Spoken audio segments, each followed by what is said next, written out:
but you won't have your These are the 10 soul legends you've never heard of, but absolutely should. love hung up like my man and me. Number 10. Are You Lonely for Me, Baby? Freddie Scott, 1966. Yes, I am. Are you lonely for me, baby? 100 takes.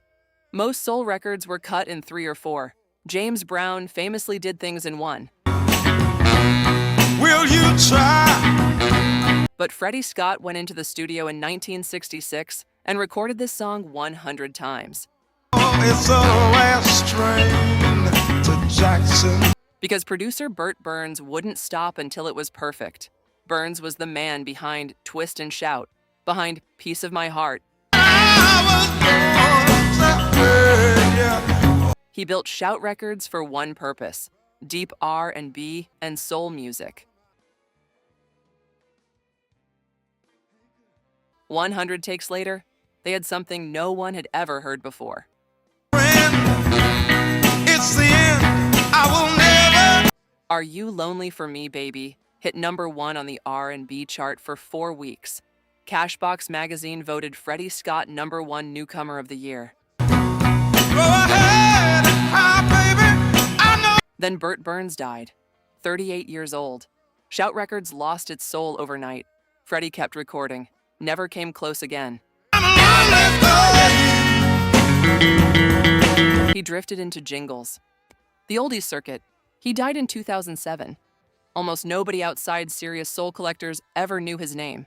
Will you be there? But that voice, 100 takes deep, soaked in grief and longing, that belongs to everyone. Gotta be there. You gotta be there. Number 9, Make Me Yours. Bettye Swann, 1967. She was one of 14 children. 14. Betty Jean Champion grew up in Arcadia, Louisiana, a tiny town where big dreams didn't always survive. I never had a love. At 19, she moved to Los Angeles alone. Her manager told her one thing: change your name.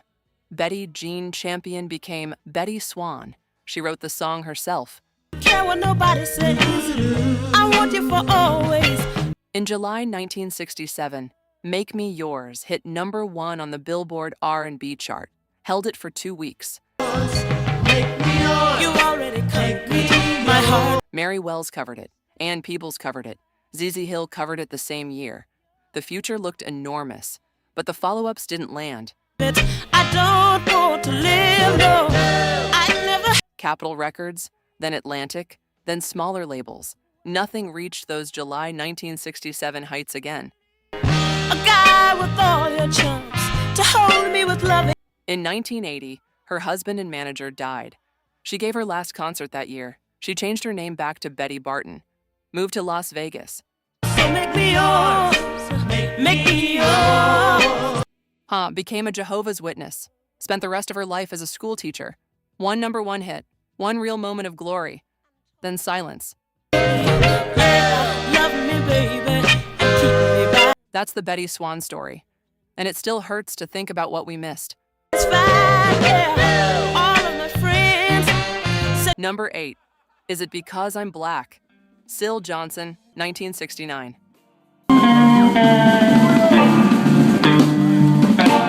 Marvin Gaye gets all the credit for What's Going On. But 13 months before that album dropped, Syl Johnson released the first black concept album in American history. A full record of socially conscious soul about what it meant to be black in America in 1969. Almost nobody talks about it. After Martin Luther King was assassinated, Syl said, "I wanted to write a song, not about hating anybody. It's a sympathy song." Is It Because I'm Black hit the charts in September 1969. The black community forced it up through radio call-in requests alone. 14 weeks on the chart. The album followed in April 1970, 13 months before What's Going On. It didn't sell. Marvin's did. Syl Johnson became a footnote. He spent years in court chasing royalties from Wu-Tang Clan Jay-Z and Kanye West, who all sampled him without proper credit.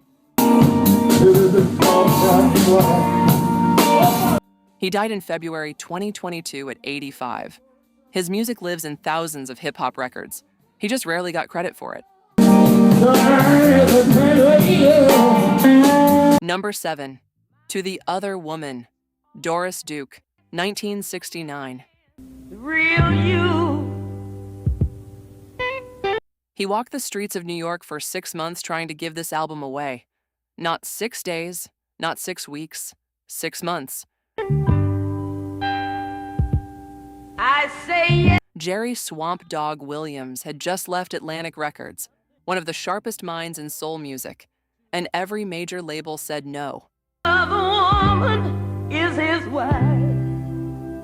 He signed a singer named Doris Curry and gave her a new identity. He called her Doris Duke, borrowed from an actual socialite heiress.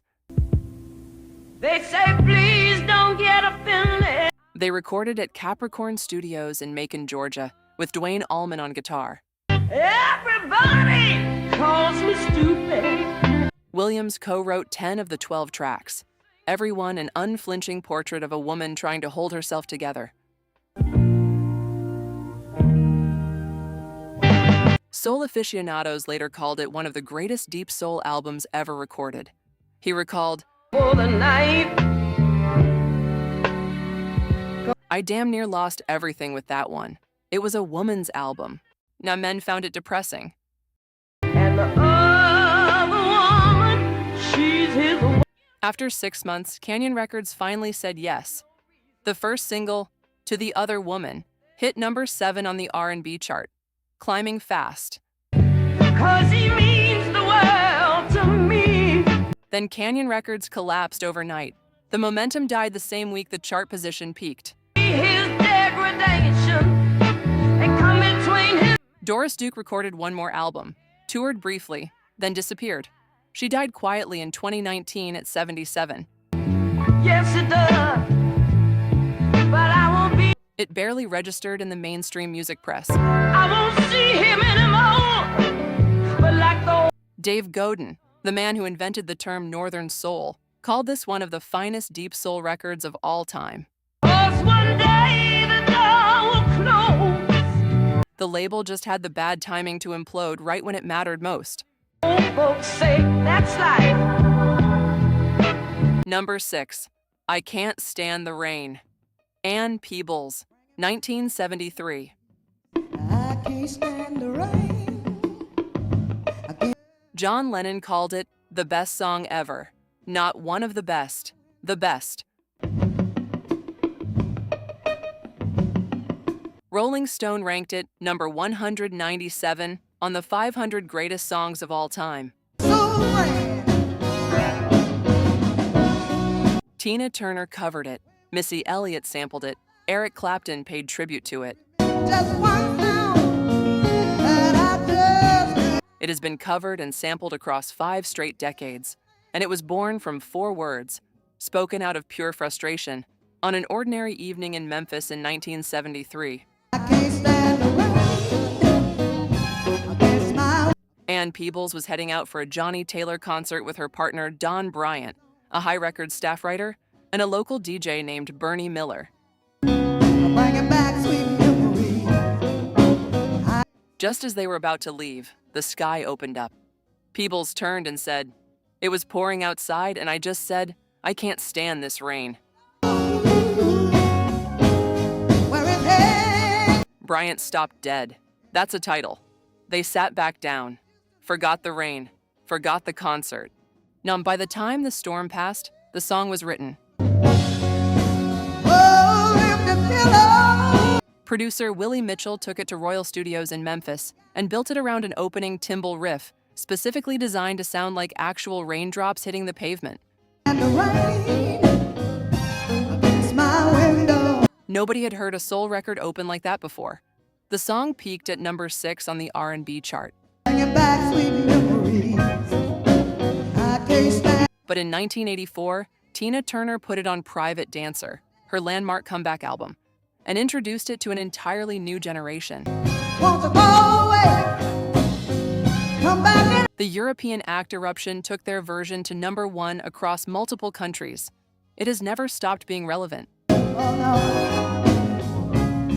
no, just keeps on. After High Records folded in 1979, Ann Peebles stepped away from music to focus on her family. One song, 4 words, one Memphis rainstorm, a recording that became immortal.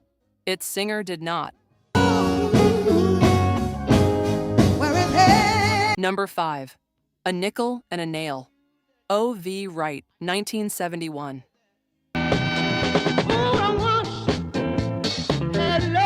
Willie Mitchell produced Al Green. He produced Ann Peebles.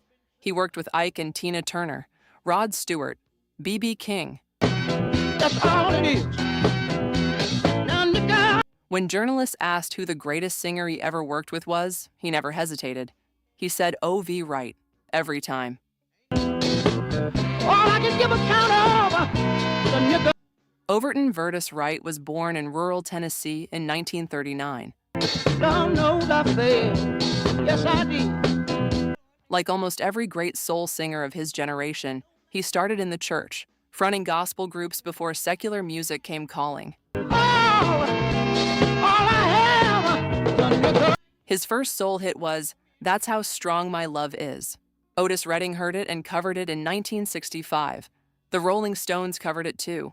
Every now and then I smile and I jingle. But O.V. Wright was on Backbeat Records, a small Houston independent buried under the combined weight of Stax and Motown. You just don't know.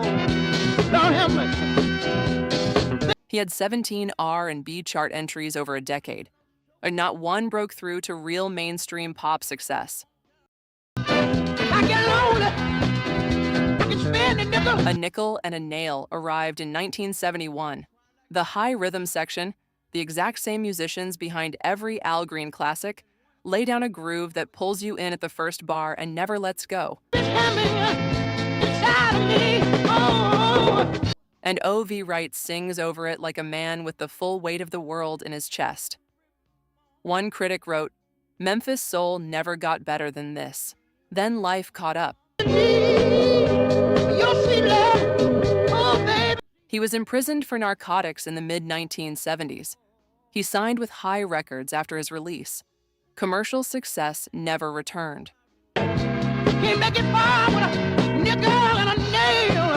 On November 16, 1980, he died of a heart attack on stage in Mobile, Alabama. He was 41 years old. Some trail. I got to leave. His grave went unmarked for almost 30 years.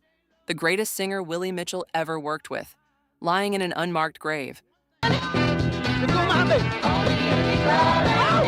Number 4, Ain't Nobody Home. Howard Tate, 1966.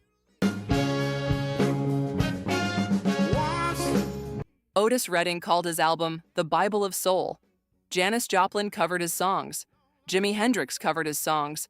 B.B. King covered his songs. When Ain't Nobody Home entered the R&B chart in August 1966, Howard Tate was pulled from a Philadelphia construction site. I bet you need me. Still in his dusty work clothes, and put on a plane to Detroit to open for Marvin Gaye at the fabled 20 Grand Club. He landed, climbed into a limousine, and heard a local DJ on the radio say, the #1 record in Detroit right now. That record was his. Producer Jerry Ragavoy took him into Rudy Van Gelder's legendary New Jersey studio, the same room where Coltrane made a Love Supreme.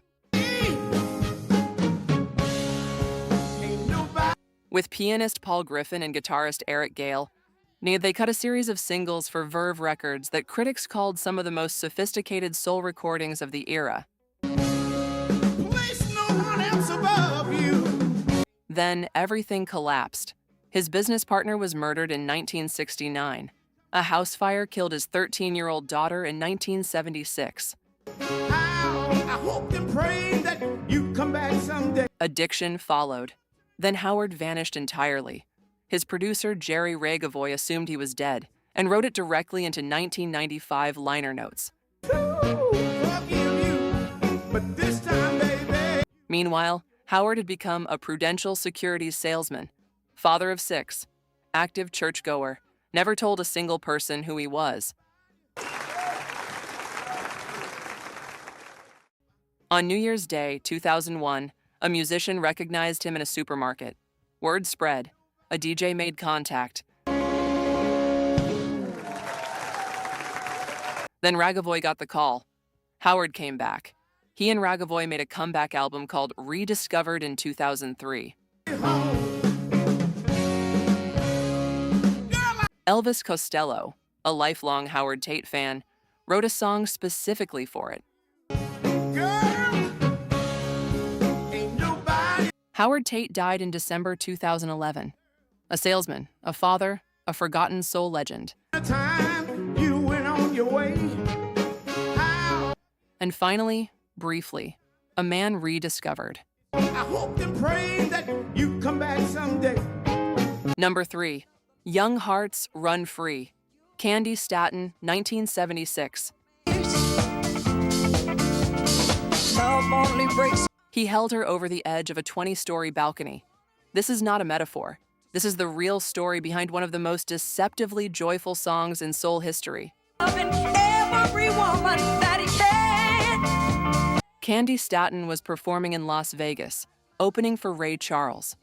One night she stayed to watch Ray's set instead of returning to the room. Her then husband found her in the crowd. He was furious.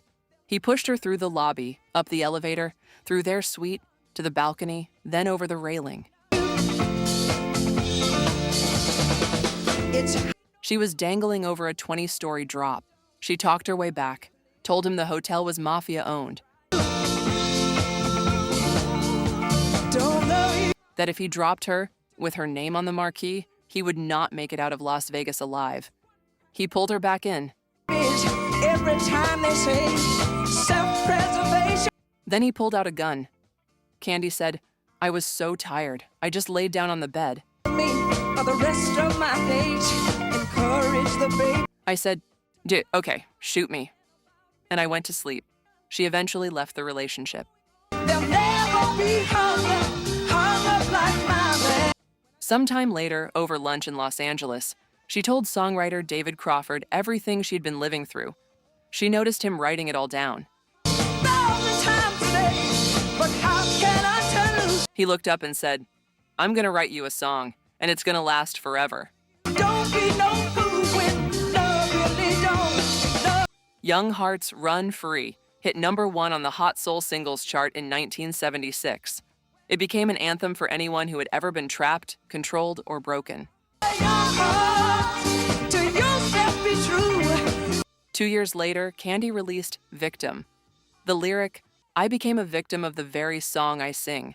I told you young hearts run free when I didn't listen to myself." Got to be free. I got to be free. The pain was real. The song was survival, and millions of people needed to hear exactly that. Number 2, The Dark End of the Street. James Carr, 1967. At the dark.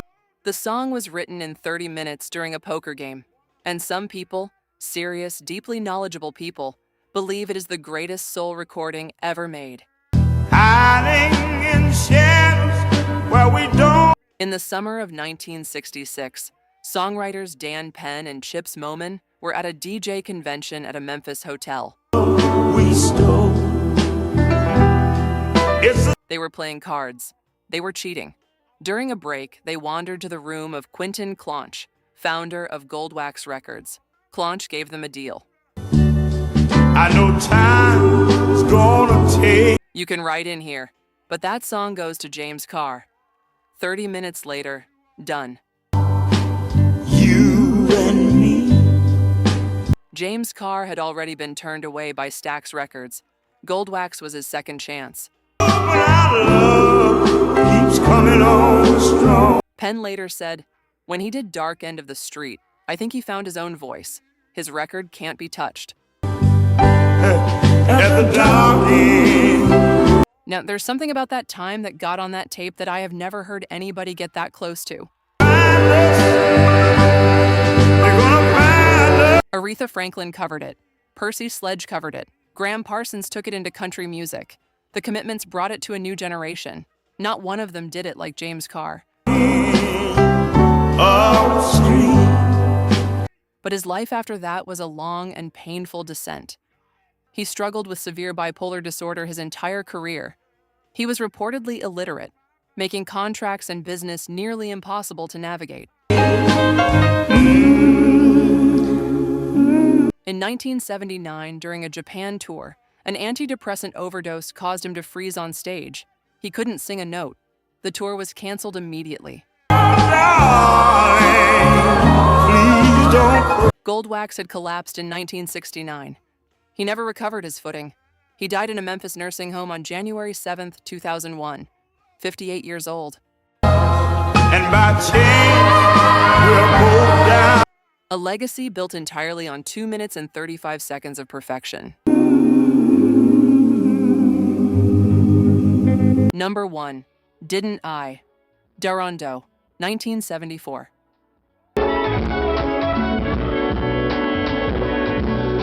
He never released an album, not a flop album, not a forgotten album, 0 albums, at all. He recorded a handful of singles on a tiny label nobody had heard of. Drove a Rolls-Royce, performed locally, then one day walked away from music and never looked back. 30 years passed. Then a DJ in England reached into a record crate, pulled out a battered single, and dropped the needle. The dance floor stopped. People turned around mid-step. Everyone wanted to know the same thing. Who was that? William Pulliam, who performed as Darondo, had recorded for the tiny Flint Records label in San Francisco in the early 1970s. No major label, no machine, no manager, no connections, just a voice, sitting somewhere between Curtis Mayfield's aching tenderness and Al Green's impossible silk. Pure falsetto, a raw emotion, a groove that bypassed your brain and landed straight in your chest. Didn't I was released in 1974, barely registered commercially. Darondo pressed a few more singles, then stopped. Became a legend to absolutely no one. Then the internet happened. Northern soul collectors traded his records. YouTube uploaded the original single. Comment sections erupted. "I've listened to music my whole life. How did I not know this man existed?" Samples appeared. Covers followed. Licensing requests flooded in. Darondo was tracked down. Older, still sharp. Quietly amused, the world had finally caught up. He came back, performed again, recorded new music, and for one real brief window. The man who drove away in his Rolls-Royce and became a legend to no one got to hear the world finally say his name. No album, no label, no campaign. Just one song, 50 years later, it still stops a dance floor dead.